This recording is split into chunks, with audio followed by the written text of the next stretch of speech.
Israel మరోమారు ఇరాన్పై యుద్ధానికి కాలుదూనుందా? గత నెల 12 రోజుల పాటు ఇరాన్పై చేసిన దాడుల్లో ఇరాన్కు చెందిన టాప్ మిలిటరీ కమాండర్లను లేపేసింది ఇజ్రాయెల్. ప్రస్తుతం ఇరాన్ సైనిక పరంగా పూర్తిగా బలహీనపడింది. ఇజ్రాయెల్ను ఎదుర్కొనే సత్తా లేకుండా పోయింది.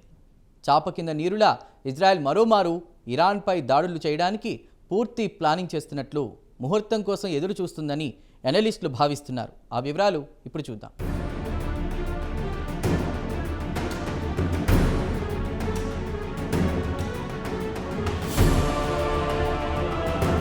ఇరాన్పై మరోమారు యుద్ధానికి సమాయత్తమవుతోంది ఇజ్రాయెల్. చాప కింద నీరులా పక్కా ప్లాన్ చేస్తోంది. గత నెల ఇజ్రాయెల్ జరిపిన దాడుల్లో ఇరాన్ నిలువునా వణికిపోయింది. బలంగా ఎదుర్కోలేకపోయింది. ఇరాన్పై విజయం సాధించామని గర్వంగా చెబుతోంది ఇజ్రాయెల్. అయితే ఇజ్రాయెల్ దాడుల్లో ఇరాన్కు చెందిన టాప్ మిలిటరీ కమాండర్లను లేపేసింది వాస్తవమే. అలాగే ఇరాన్ మిలిటరీ ప్రస్తుతం బలహీనపడింది. ఇరాన్పై దాడులు చేయడానికి అమెరికాను కూడా రంగంలోకి దింపింది ఇజ్రాయెల్.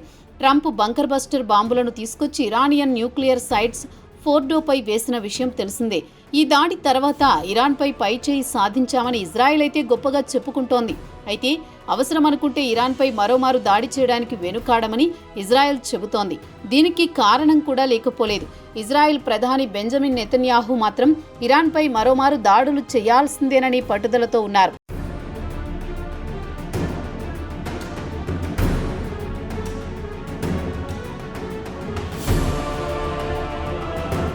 ఇజ్రాయెల్ మాత్రం తదుపరి అవకాశం కోసం ఎదురు చూస్తోంది. అవకాశం చిక్కిందంటే ఇస్లామిక్ రిపబ్లిక్ ఆఫ్ ఇరాన్ను ప్రస్తుతం గాజాను ఏ స్థాయికి తెచ్చారో ఆ స్థాయికి తీసుకురావాలని చూస్తోంది. విదేశీ అనలిస్టులు చెబుతున్నారు. ప్రస్తుతం గాజాలో పరిస్థితులు దారుణంగా ఉన్నాయి. తినడానికి తిండి లేక ఆకలి చావులు సంభవిస్తున్నాయి. యావత్ ప్రపంచం వెంటనే ఎయిర్ ట్రక్కులను గాజాలోకి అనుమతించాలని వేడుకున్నా ఇజ్రాయెల్ మాత్రం ససేమిరా అంటోంది. ప్రతి నలుగురిలో ఒక పసివాడు ఆకలితో ప్రాణాలు కోల్పోతున్నాడు. పౌష్టికాహారం లేక పసిపిల్లలు ఎముకల గూడులా మారుతున్న వీడియోలు కంటతడి పెట్టిస్తున్నాయి. ఈ వీడియోలు ప్రస్తుతం సోషల్ మీడియాలో హల్చల్ చేస్తున్నాయి. ఇజ్రాయెల్ చేస్తున్న దారుణాలను యావత్ ప్రపంచం ముగ్ధ కంఠంతో ఖండిస్తోంది. అయినా ఏమీ చేయలేని స్థితి. ఇజ్రాయెల్కు అమెరికా అండగా ఉండడం వల్ల ఎవరూ ధైర్యంగా ముందుకు రాలేని పరిస్థితి.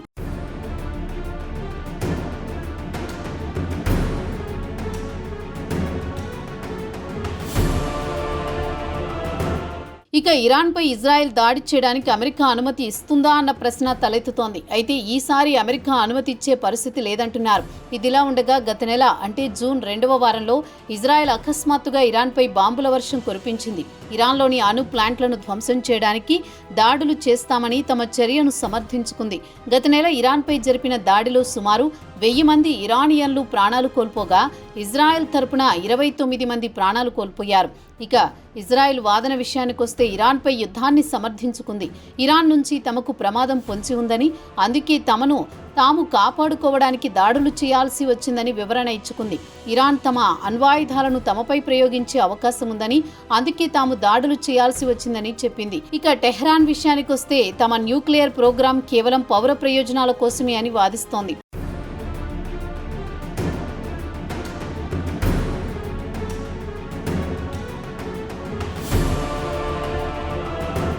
ఇరానియన్ ప్రెసిడెంట్ మసూద్ పెజెష్కియాన్ కూడా ఈ వారం విదేశీ మీడియాతో మాట్లాడుతూ ప్రస్తుతం ఇరు దేశాల మధ్య తాత్కాలిక కాల్పుల ఒప్పందం కొనసాగుతోంది.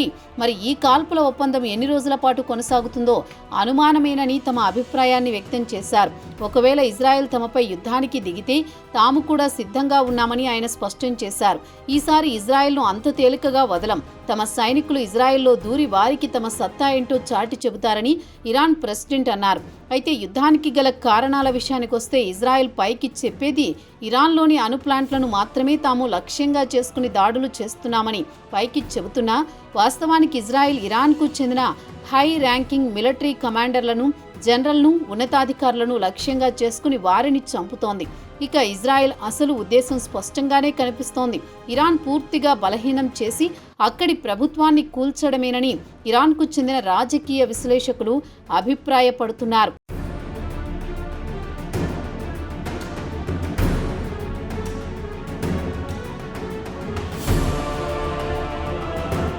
ఇరాన్ పరిణామాలను క్షుణ్ణంగా గమనిస్తున్న అమెరికాకు చెందిన మేధావులు కూడా నెతన్యాహు అవకాశం కోసం ఎదురు చూస్తున్నాడని చెబుతున్నారు. ఇక ముందుగా చెప్పుకున్నట్లే ఇరాన్ను ఇజ్రాయెల్ మరో సిరియా లేదా లెబనాన్గా తయారు చేయాలని చూస్తోంది. పూర్తిగా నిర్వీర్యం చేసి కావాలనుకుంటే ఎప్పుడైనా దాడులు చేసే విధంగా ఇరాన్ను దారికి తెచ్చుకోవాలనుకుంటోంది. ప్రస్తుతం సిరియా, లెబనాన్పై ఇజ్రాయెల్ ఎప్పుడు కావాలంటే అప్పుడు దాడులు చేస్తున్న విషయం తెలిసిందే. ఇక యూరోపియన్ యూనియన్ ఇరాన్పై ఆంక్షలు విధించిన వెంటనే ఆ సాకుతో ఇజ్రాయెల్ మరోమారు ఇరాన్పై దాడులు చేయడానికి అవకాశం ఉందని ఎనలిస్టులు అభిప్రాయపడుతున్నారు. దీంతో పాటు America secretary of state Marco Rubio ఇటీవలే జర్మనీ, ఫ్రాన్స్, బ్రిటన్లతో ఈ నెల ప్రారంభంలో చర్చలు జరిపారు. ఎజెండా విషయానికొస్తే ఆగస్టు చివరి నాటికి ఇరాన్ కొత్త న్యూక్లియర్ డీల్ కుదుర్చుకోకపోతే యునైటెడ్ నేషన్స్ సెక్యూరిటీ కౌన్సిల్ ఆంక్షలు విధిస్తుందని వీరికి చెప్పాడు. కాగా ఇరాన్పై ఉన్న ఆంక్షలను పాశ్చాత్య దేశాలు కొత్తగా న్యూక్లియర్ డీల్ కుదుర్చుకున్నందుకు 2015లో ఆంక్షలు ఎత్తివేశాయి.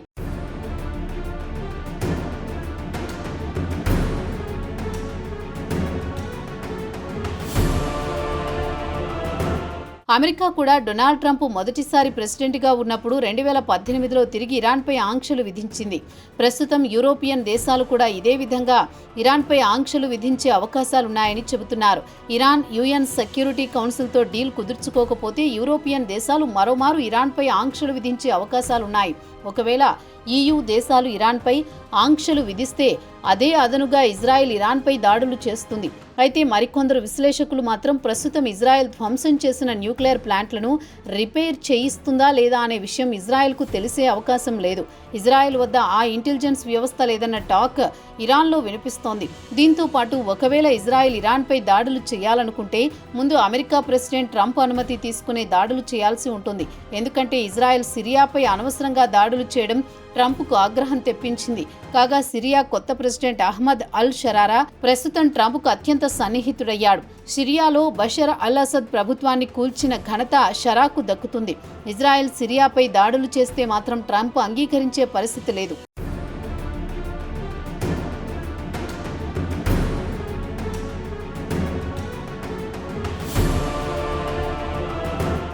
ఇక తాజాగా న్యూయార్క్ టైమ్స్ బుధవారం నాడు ఒక వార్తను ప్రచురించింది. ఇరాన్పై ఇజ్రాయెల్ తక్షణమే దాడులు చేయకపోవచ్చునని, అయితే దాడులకు మాత్రం కావలసిన సన్నాహాలు చేస్తుంది, అకస్మాత్తుగా ఇరాన్పై ఖచ్చితంగా విరుచుకుపడుతుందని తేల్చి చెప్పింది.